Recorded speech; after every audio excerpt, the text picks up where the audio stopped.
16 सितंबर 2024 प्रातः मुरली। ओम शांति। बाप दादा मधुबन।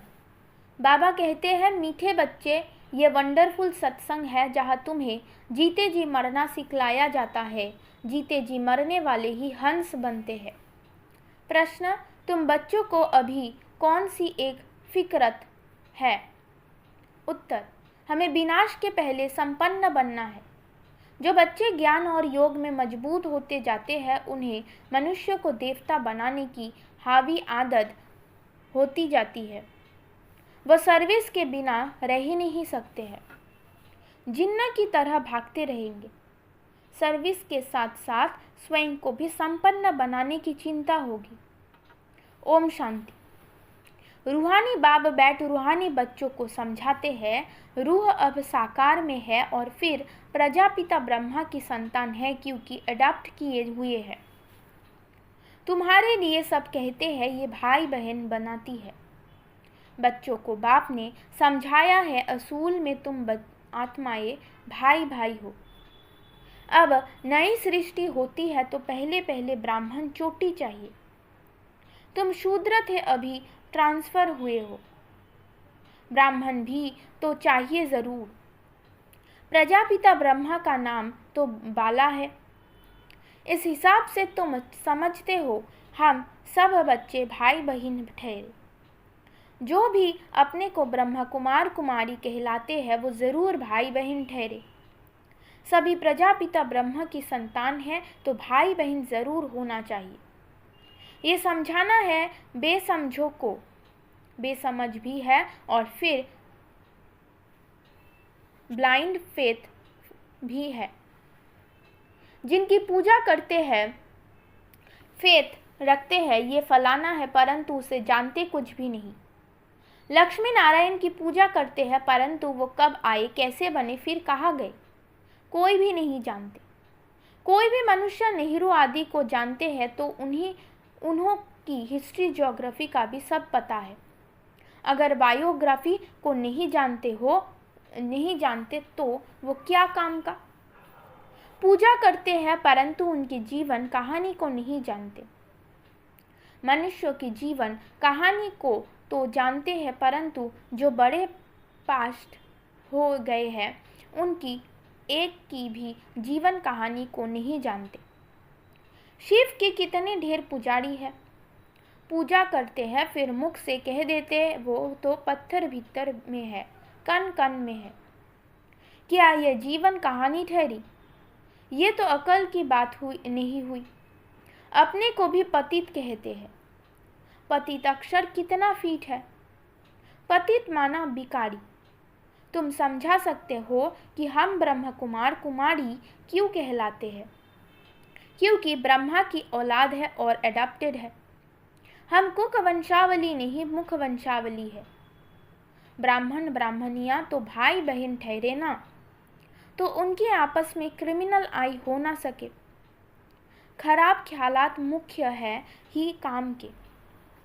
तुम कहते हो हम प्रजापिता ब्रह्मा की संतान भाई बहन बनते हैं। तुम समझते हो हम सब है शिव बाबा की संतान भाई भाई। ये भी पक्का है। दुनिया को कुछ भी पता नहीं है, ऐसे ही सिर्फ कह देते हैं। तुम समझा सकते हो, सभी आत्माओं का बाप वो एक है। उनको सब पुकारते हैं। तुमने चित्र भी दिखाया है। बड़े बड़े धर्म वाले भी इस निराकार बाप को मानते हैं। वो है निराकार आत्माओं का बाप और फिर साकार में सभी का बाप प्रजापिता ब्रह्मा है, जिनसे फिर वृद्धि को पाते रहते हैं, झाड़ बढ़ता जाता है। भिन्न भिन्न धर्मों में आते जाते हैं। आत्मा तो इस शरीर से न्यारी है। शरीर को देखकर कहते हैं ये अमेरिकन है, ये फलाना है। आत्मा को तो नहीं कहते। आत्माएं सब शांति धाम में रहती है। वहां से आती है पार्ट बजाने। तुम कोई भी धर्म वालों को सुनाओ, पुनर्जन्म तो सब लेते हैं और ऊपर से भी नई आत्माएं आते रहती है। तो बाप समझाते हैं, तुम भी मनुष्य हो, मनुष्य को ही तो सृष्टि के आदि मध्य अंत का मालूम होना चाहिए कि ये सृष्टि चक्र कैसे घूमता है, इनका रचयिता कौन है, कितना समय इनके फिरने में लगता है। ये तुम ही जानते हो, देवताए तो नहीं जानते हैं। मनुष्य ही जानकर फिर देवता बनते हैं। मनुष्य को देवता बनाने वाला है बाप। बाप अपना और रचना का भी परिचय देते हैं। तुम जानते हो हम बीज रूप बाप के बीज रूप बच्चे हैं। जैसे बाप इस उल्टे वृक्ष को जानते हैं, वैसे हम भी जान गए हैं। मनुष्य को कभी ये समझा ना सके, परंतु तुमको बाप ने समझाया है। जब एक तुम ब्रह्मा के बच्चे नहीं बने हो, तब एक यहाँ आ नहीं सकते।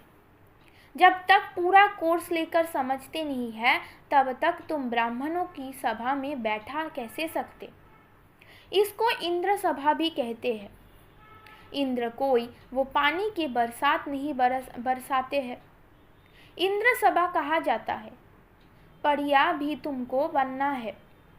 अनेक प्रकार की परियां गाई हुई है। कोई बच्चे अच्छे शोभावान होते हैं तो कहते हैं ना, ये तो जैसे परी है। पाउडर आदि लगातार सुंदर बन जाते हैं।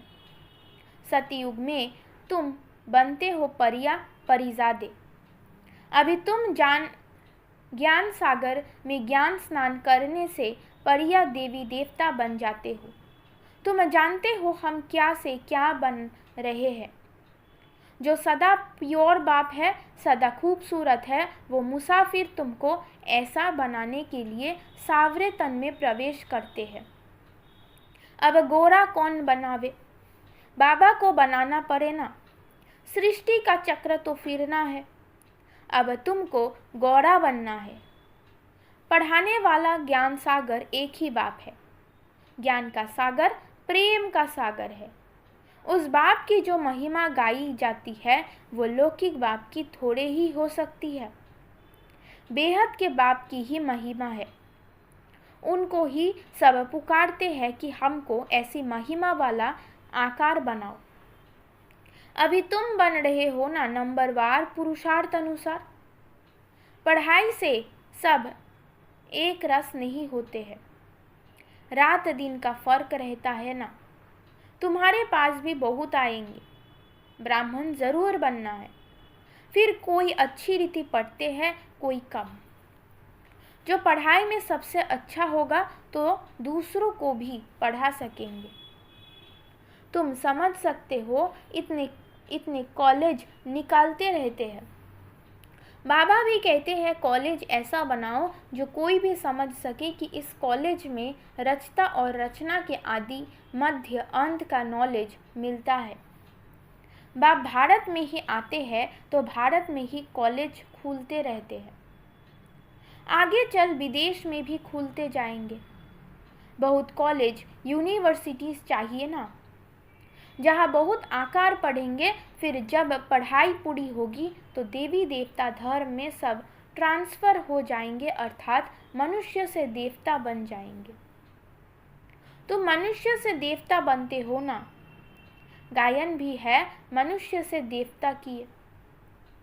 यहाँ ये है मनुष्य की दुनिया, वो है देवताओं की दुनिया। देवताओं और मनुष्यों में रात दिन का फर्क है। दिन में है देवताएं, रात में है मनुष्य। सब भक्त ही भक्त है, पुजारी है।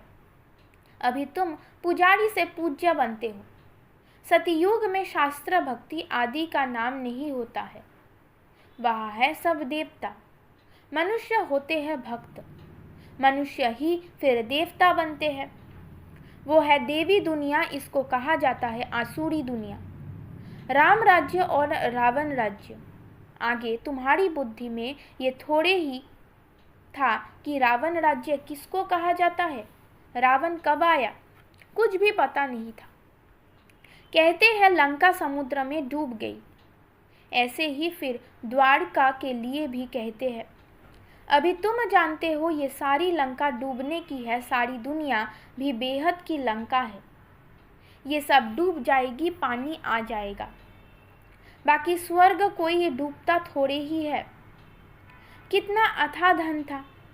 बाप ने समझाया है, एक ही सोमनाथ मंदिर को मुसलमानों ने कितना लूटा। अभी देखो कुछ नहीं रहा है। भारत में कितना अथाह धन था। भारत को ही स्वर्ग कहा जाता है। अभी स्वर्ग कहेंगे, अभी तो नरक है, फिर स्वर्ग बनेगा। स्वर्ग कौन नरक कौन बनाते हैं, ये अभी तुम जान गए हो। रावण राज्य कितना समय चलता है वो भी बताया है। रावण राज्य में कितने अथाह धर्म हो जाते हैं। राम राज्य में तो सिर्फ सूर्यवंशी चंद्रवंशी रहते हैं। अभी तुम पढ़ रहे हो। ये पढ़ाई और कोई की बुद्धि में नहीं है, वो तो है ही रावण राज्य में। राम राज्य होता है सतयुग में। बाप कहते हैं, हम तुमको लायक बनाते हैं, फिर तुम नालायक बन जाते हो। नालायक क्यों कहते हैं? क्योंकि पतित बन जाते हो। देवताओं के लायकी की महिमा और अपनी नालायकी की महिमा गाते हैं। बाप समझाते हैं, तुम जब पूज्य थे तो नई दुनिया थी, बहुत थोड़े मनुष्य थे, सारे विश्व की तुम ही मालिक थे। अभी तुमको खुशी बहुत होनी चाहिए। भाई बहन तो बनते हो ना। वो कहते ये घर फिटाते हैं, वही फिर आकर जब शिक्षा लेते हैं तो यहाँ आने से समझते हैं कि नॉलेज तो बहुत अच्छी है। अर्थ समझते हैं ना। भाई बहन बिगाड़ पवित्रता कहाँ से आए? सारा मदर पवित्रता पर ही है। बाप आते भी है मगध देश में, जो कि बहुत गिरा हुआ देश है, बहुत पतित है, खान पान भी गंदा है। बाप कहते हैं, मैं बहुत जन्मों के अंत वाले शरीर में ही प्रवेश करता हूँ। ये 84 जन्म लेते हैं, लास्ट सो फिर फर्स्ट, फर्स्ट सो लास्ट। मिसाल तो एक का बताएंगे ना। तुम्हारी डिनाइस्टी बनने वाली है। जितना अच्छी रीति समझते जाएंगे फिर तो तुम्हारे पास बहुत आएंगे। अभी ये बहुत छोटा झाड़ है, तूफान भी बहुत लगते हैं। सतयुग में तूफानों की बात ही नहीं, ऊपर से नई नई आत्माएं आती रहती है। यहाँ तूफान लगते ही गिर पड़ते हैं, वहाँ तो माया का तूफान होता ही नहीं। यहाँ तो बैठे बैठे मर जाते हैं और फिर तुम्हारी माया के साथ युद्ध है तो वो भी हैरान करती है। सतयुग में ये नहीं होगा। दूसरे कोई धर्म में ऐसी बात होती नहीं। रावण राज्य और राम राज्य को और कोई समझते ही नहीं है। भल सत्संग में जाते हैं, वहाँ मरने जीने की बात नहीं होती। यहाँ तो बच्चे अडॉप्ट होते हैं, कहते हैं हम शिव बाबा के बच्चे हैं, उनसे वर्षा लेते हैं। लेते लेते फिर गिर पड़ते हैं तो वर्षा भी खलास। हंस से बदलकर बगुला बन जाते हैं। फिर भी बाप रहम दिल है तो समझाते रहते हैं। कोई फिर से चढ़ जाते हैं। जो थमे स्थिर रहते हैं उनको कहेंगे महावीर हनुमान।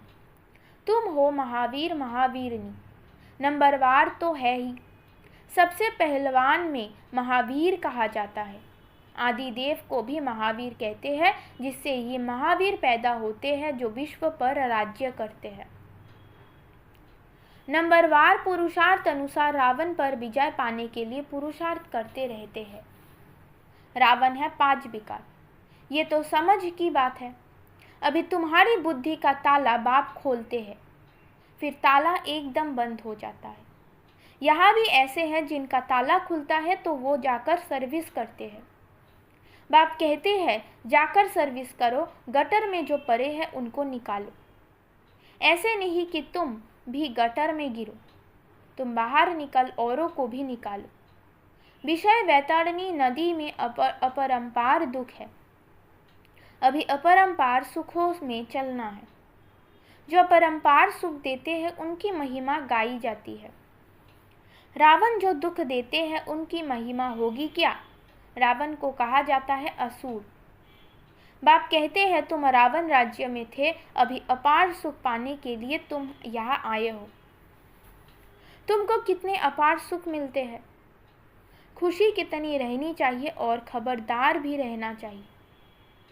पोजीशन तो नंबरवार होती है। हर एक एक्टर का पोजीशन अलग है। सब में तो ईश्वर हो ना सके। बाप हर बात बैठ समझाते हैं। तुम बाप को और रचना के आदि मध्य अंत को जान जाते हो नंबरवार पुरुषार्थ अनुसार। नंबरवार पढ़ाई पर ही मार्क्स होती है। ये है बेहद की पढ़ाई, इसमें बच्चों का बहुत अटेंशन होना चाहिए। पढ़ाई एक रोज़ भी मिस ना हो। हम हैं स्टूडेंट, गॉडफादर पढ़ाते हैं, वो नशा बच्चों को चढ़ा रहना चाहिए। भगवानुवाच सिर्फ उन्होंने नाम बदलकर श्री कृष्ण का नाम डाल दिया है। भूल से श्री कृष्ण भगवानुवाच समझ लिया है क्योंकि श्री कृष्ण हुआ नेक्स्ट स्टूडेंट। स्वर्ग जो बाप संस्थापन करते हैं उनमें नंबरवान ये है ना, यह ज्ञान अभी तुमको मिला है। नंबरवार पुरुषार्थ अनुसार अपना भी कल्याण करते हैं, दूसरों का भी कल्याण करते रहते हैं, उनको सर्विस बिगाड़ कभी सुख नहीं आएगा। तुम बच्चे योग और ज्ञान में मजबूत हो जाएंगे तो काम ऐसे करेंगे जैसे जिन्न। मनुष्य को देवता बनाने की हॉबी आदत लग जाएगी। मौत के पहले ही पास होना है। सर्विस बहुत करनी है, पीछे तो लड़ाई लगेगी, नेचुरल कैलामिटी भी आएंगे। अच्छा, मीठे मीठे सिकिलते बच्चों प्रति माता पिता बाप दादा का याद प्यार और गुड मॉर्निंग। रूहानी बाप की रूहानी बच्चों को नमस्ते। धारणा के लिए मुख्य सार। नंबर 1, लास्ट सो फास्ट जाने के लिए महावीर वन पुरुषार्थ करना है। माया के तूफानों में हिलना नहीं है। बाप समान रहमदिल बन मनुष्यों के बुद्धि का ताला खोलने की सेवा करनी है। नंबर 2, ज्ञान सागर में रोज ज्ञान स्नान का परिज़ादा बनना है। एक दिन भी पढ़ाई मिस नहीं करनी है। भगवान के हम स्टूडेंट है, इस नशे में रहना है। वरदान। गंभीरता के गुण द्वारा फुल मार्क्स जमा करने वाले गंभीरता की देवी व देवता भव। वर्तमान समय गंभीरता के गुण की बहुत बहुत आवश्यकता है, क्योंकि बोलने की आदत बहुत हो गई है। जो आता है वो बोल देते हैं। किसी ने कोई अच्छा काम किया और बोल दिया तो आधा खत्म हो जाता है, आधा ही जमा होता है, और जो गंभीर होता है उसका फूल जमा होता है। इसलिए गंभीरता की देवी व देवता बनो और अपनी फुल मार्क्स इकट्ठी करो। वर्णन करने से मार्क्स कम हो जाएगी। स्लोगन। बिंदु रूप में स्थित रहो तो समस्याएं को सेकंड में बिंदु लगा सकेंगे। ओम शांति।